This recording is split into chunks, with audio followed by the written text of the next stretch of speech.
a todos, sejam muito bem-vindos em mais um vídeo de segunda-feira, abertura do mercado. Hoje, mais do que especial, o Bitcoin voltou a 88 mil dólares, mas mais do que isso, nós temos duas notícias muito bombásticas. Primeira, sobre a possibilidade dos Estados Unidos estar avaliando usar reservas de ouro para comprar Bitcoin. E uma segunda, que é só um rumor, mas na minha perspectiva é a coisa mais bullish que pode acontecer na história do mundo cripto nesse momento, que é a China reverter a política dela relacionada ao banimento das criptomoedas. Então, além de preço, são acontecimentos sobre coisas futuras super interessantes. A gente vai passar por tudo isso hoje. Mas antes, claro, peço que se você ainda não curtiu o vídeo, curte, se inscreva, deixe seus comentários, vai comentando à medida em que vai assistindo o vídeo, que eu quero saber o que vocês pensam sobre tudo isso, tá certo? Sem grandes enrolações, bora dar uma olhadinha pro preço. Aqui só uma observação interessante que eu queria deixar para vocês, né? Então, o Bitcoin subiu 15% nos últimos 13 dias, e se ele subir mais, exatamente a mesma coisa, mais uns 15 ali por cento, nós chegamos em 101 mil dólares, então as coisas começam a ficar um pouco mais animadas, tá? Uma observação importante antes da gente olhar especificamente aqui, né, que eu sempre gosto, de olhar com vocês a questão da estrutura de mercado, né?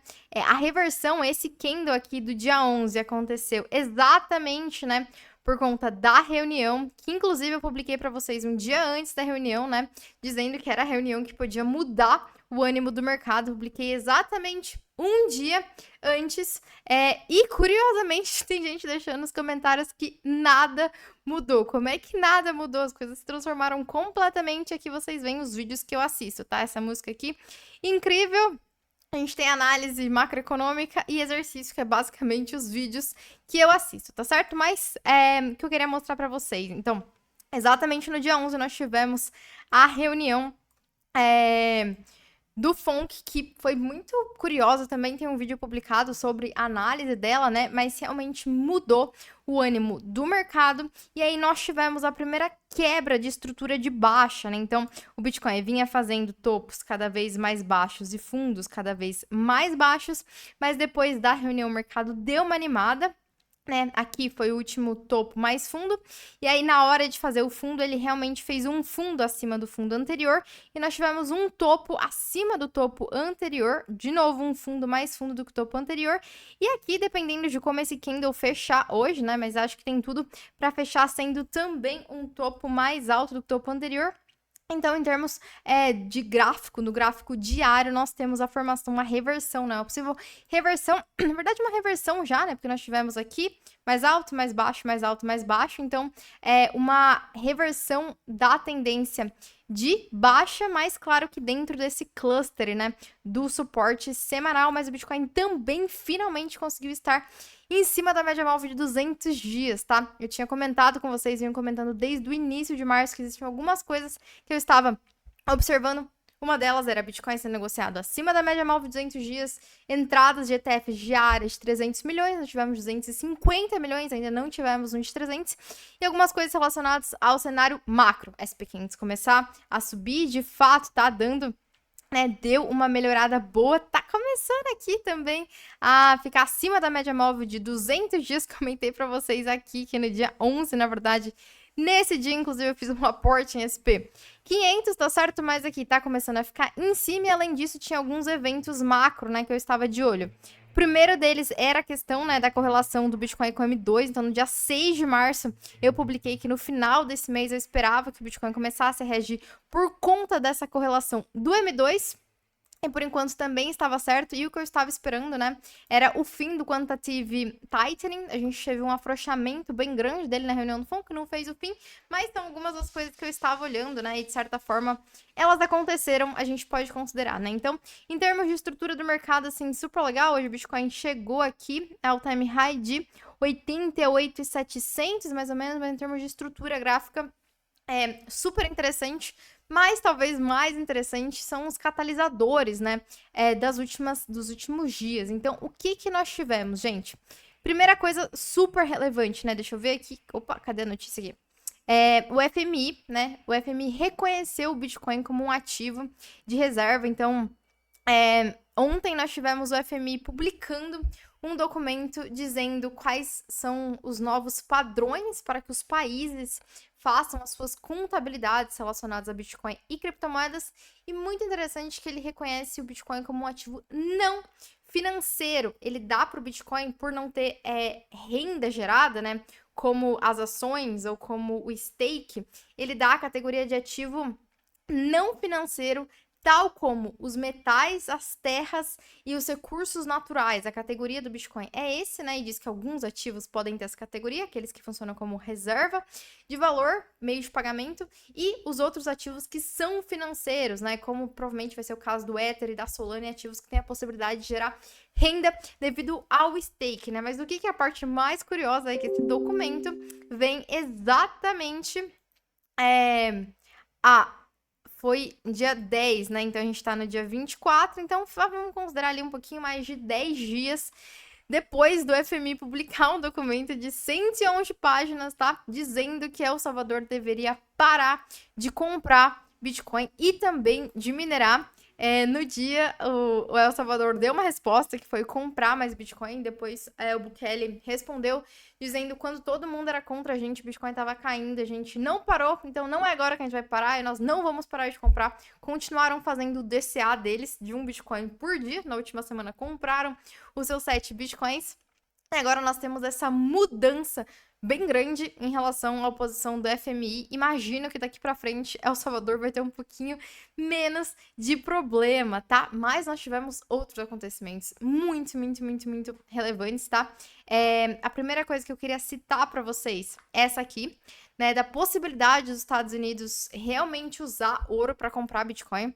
Então, antes eram especulações, era uma das ideias da Cynthia Lummis, que é a propositora do projeto de lei de Bitcoin, né, dos Estados Unidos, do governo dos Estados Unidos, e não do Estado.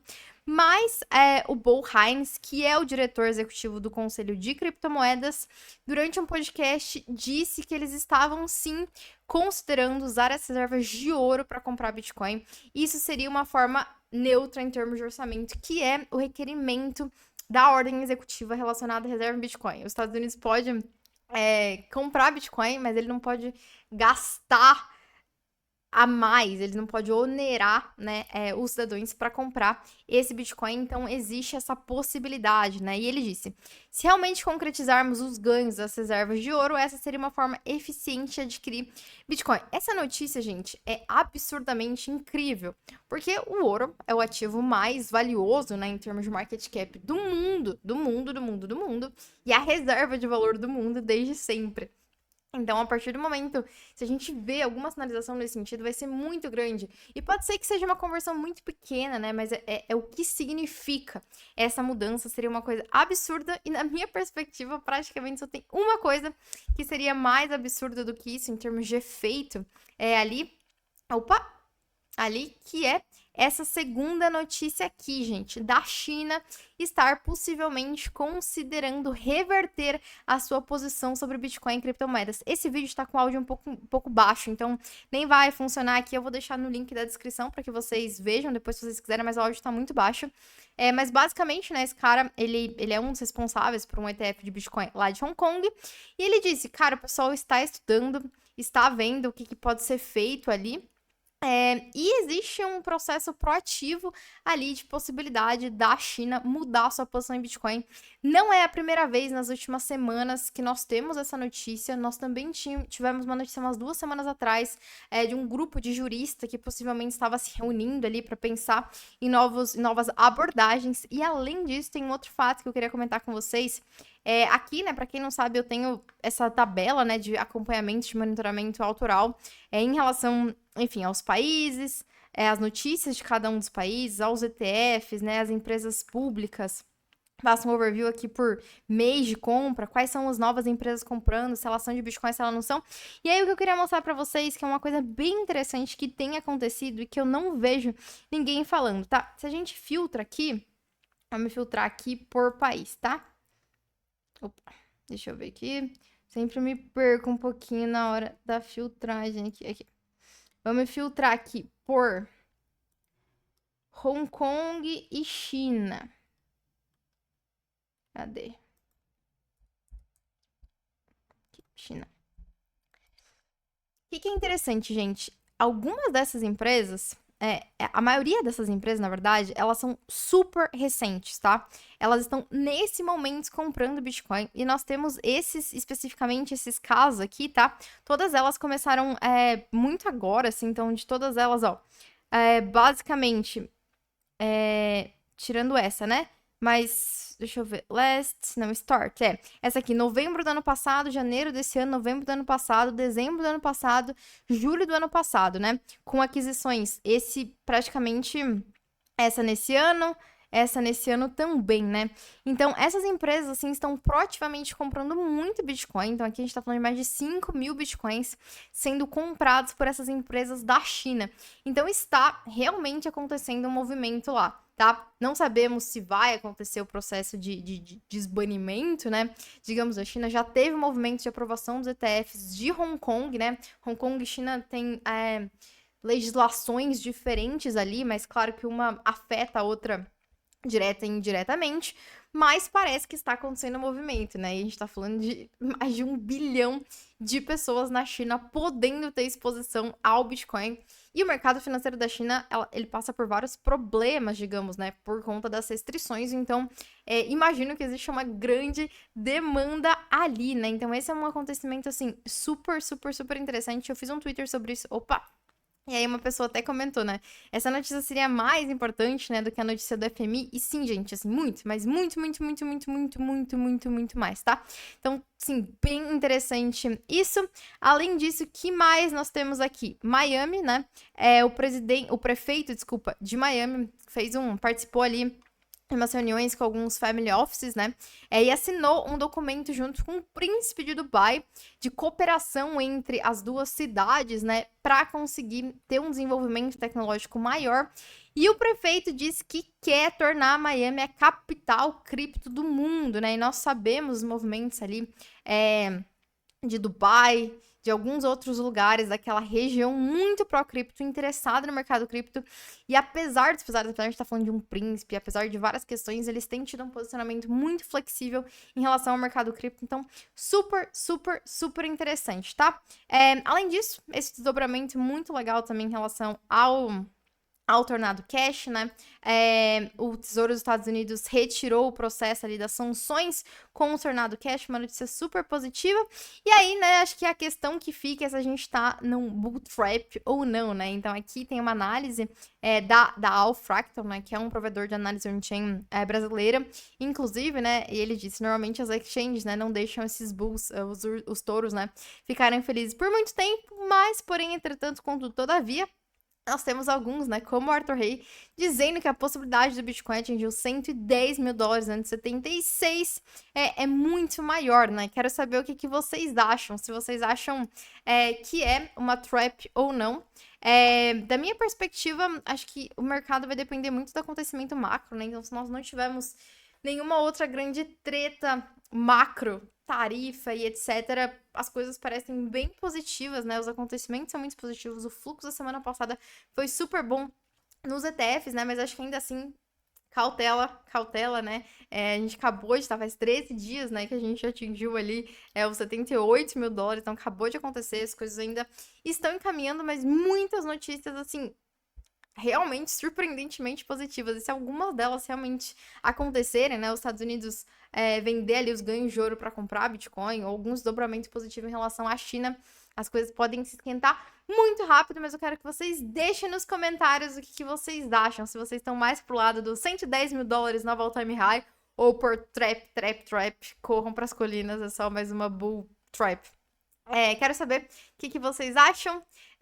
De novo, se você ainda não curtiu o vídeo, por favor, curta, deixe seus comentários. Também considere se tornar membro, simplesmente apoiando o canal com R$5 por mês, simplesmente de apoio, ou se tornando um membro Tubarão para ter acesso a análises exclusivas às terças-feiras, vídeos exclusivos, mas também um documento de acompanhamento on-chain de várias métricas, certo? Pessoal, a gente se vê no próximo vídeo. Para os membros, até amanhã, e para os não membros, até breve.